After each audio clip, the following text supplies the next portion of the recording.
ভারতীয় শেয়ার বাজারে না একটা বিশাল ব্যাপার ঘটছে। মানে পুরনো যা যা ধারণা ছিল সব কিছুকে একেবারে চ্যালেঞ্জ করে দিচ্ছে। চলুন আজকের আলোচনায় এই বিষয়টা নিয়েই একটু গভীরে ঢোকা যাক। একবার সংখ্যাটা দেখুন, ৯১,৬২৬ কোটি টাকা। ভাবা যায়? এটা শুধু একটা সংখ্যা না, এটা একটা বিশাল ধাঁধা। আর এর সমাধানটাই আমাদের খুঁজে বের করতে হবে। তো এই টাকাটা আসলে কিসের? এটা হলো সেই টাকা যা বিদেশি প্রাতিষ্ঠানিক বিনিয়োগকারীরা, মানে যাদেরকে আমরা এফআইআইস বলি, তারা গত কয়েক বছরে ভারতীয় বাজার থেকে বের করে নিয়ে গেছে। বিশাল অঙ্কের টাকা, তাই না? এখন সবচেয়ে বড় প্রশ্নটা হলো, এর মানে কি বাজার এবার পড়বে? একটা বড় ক্র্যাশ আসছে? এই ভয়টাই কিন্তু এখন অনেকের মনে। তো চলুন আজ আমরা এই প্রশ্নেরই উত্তর খোঁজার চেষ্টা করব। আচ্ছা, তাহলে প্রথমে ফরেন ইনস্টিটিউশনাল ইনভেস্টার্স বা এফআইআইদের বিক্রির ব্যাপারটা একটু হিস্টোরিক্যাল ডেটা দিয়ে দেখে নিই। মানে ঠিক কি ঘটছে গত কয়েক বছর ধরে। এই চার্টটা দেখলেই কিন্তু পুরো ব্যাপারটা পরিষ্কার হয়ে যায়। দেখুন গত ১০ বছরের ছবিটা এখানে। লাল বারগুলো হলো বিক্রির পরিমাণ আর সবুজগুলো কেনার। কি দেখতে পাচ্ছি আমরা? বেশিরভাগই তো লাল। মানে গত ১০ বছরের মধ্যে ৮ বছরই এফআইআইরা শুধু বিক্রি করেছে, কিনেছে শুধু ১৯ আর ২০, এই দুটো বছর। তো এই ডেটাটা কিন্তু খুব গুরুত্বপূর্ণ, একটা পরিষ্কার ট্রেন্ড দেখা যাচ্ছে। এখন আসল প্রশ্ন হলো কেন এফএচআইরা এভাবে লাগাতার বিক্রি করে চলেছে? কি এমন হলো যে তারা বাজার থেকে মুখ ফিরিয়ে নিচ্ছে? তাহলে চলুন এফআইআইদের বাজার ছেড়ে যাওয়ার এই জটিল কারণগুলো একটু ভেঙে চুরে দেখা যাক। দেখুন, এফআইআইদের এই সিদ্ধান্তের পেছনে কিন্তু মূলত ৩টে বড় কারণ কাজ করছে। ১. সুদের হারের প্রভাব, ২. ট্যাক্স বা করের বোঝা, আর ৩ নম্বর হল কারেন্সি বা মুদ্রার সমস্যা। চলুন একটা একটা করে বুঝি। ব্যাপারটা ভাবার মতো, তাই না? কাগজে কলমে ১০০% লাভ, কিন্তু হাতে আসছে মাত্র ৩৩%।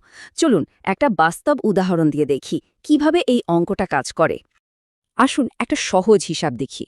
ধরুন ২০১৮ সালে একজন এফআইআই $১, মানে তখনকার হিসেবে ৬৪ টাকা বিনিয়োগ করল। কয়েক বছর পর সে ৬৪ টাকা বেড়ে হল ১২৮ টাকা। বাহ, সোজা ১০০% লাভ। কিন্তু গল্পটা এখানেই শেষ না। এরপর এলো ট্যাক্স।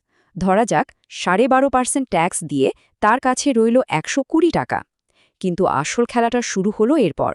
যখন সে ওই টাকাটা আবার ডলারে কনভার্ট করতে গেল, তখন $১ দাম বেড়ে হয়ে গেছে ৯০ টাকা।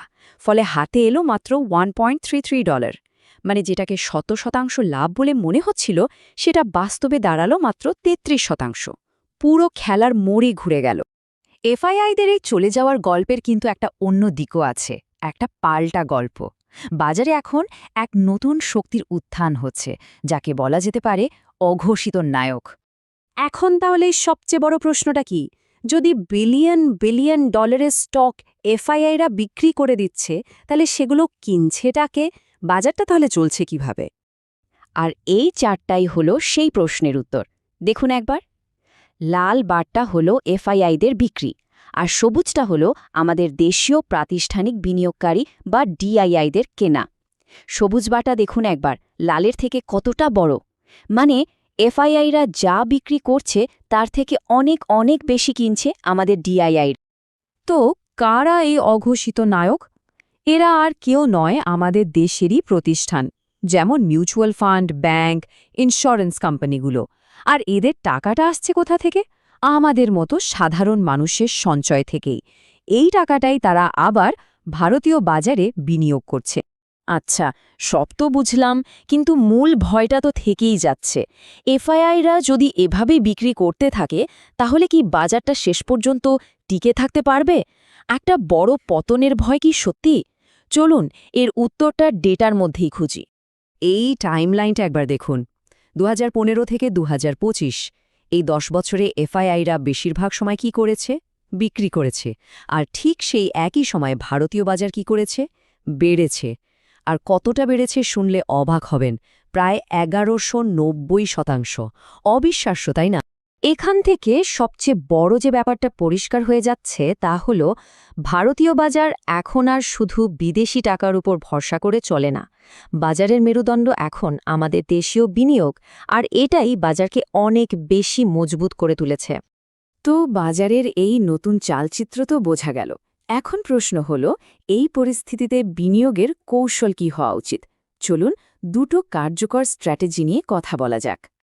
দেখুন, এই নতুন বাস্তবতায় মূলত দুটো অ্যাপ্রোচ খুব ভালোভাবে কাজ করতে পারে।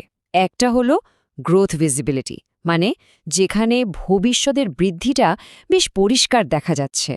আর অন্যটা হলো বিটেন ডাউন ভ্যালু, মানে এমন ভালো কোম্পানি খুঁজে বের করা যা এখন অনেক সস্তায় পাওয়া যাচ্ছে। প্রথম স্ট্র্যাটেজিটা নিয়ে বলি, গ্রোথ ভিজিবিলিটি, মানে এমন সেক্টরে ফোকাস করা যার ভবিষ্যৎ নিয়ে কোনো সন্দেহ নেই। একটা দারুণ উদাহরণ হলো সেমিকন্ডাক্টর। সরকার এখানে প্রচুর টাকা ঢালছে, এর চাহিদাও দীর্ঘমেয়াদী। এফআইআই টাকা দিক বা না দিক, এই ধরনের সেক্টরগুলো কিন্তু বাড়বেই। এবার আসি দ্বিতীয় কৌশলে, বিটেন ডাউন ভ্যালু। এর মানে হলো এমন সব কোয়ালিটি কোম্পানি খুঁজে বের করা যাদের শেয়ারের দাম হয়তো 40% বা তারও বেশি পড়ে গেছে, কিন্তু দেখতে হবে তাদের লাভটা ঠিকঠাক আছে কিনা।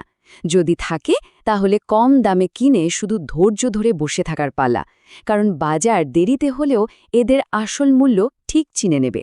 তাহলে পুরো আলোচনার সারমর্মটা কী দাঁড়ালো? এটাই যে ভারতীয় বাজারে খেলার নিয়মটাই বদলে যাচ্ছে। ক্ষমতার কেন্দ্রটা এখন এফআইআইদের হাত থেকে সরে আসছে, আর দেশীয় বিনিয়োগের শক্তি এখন বাজারকে সামনে থেকে নেতৃত্ব দিচ্ছে।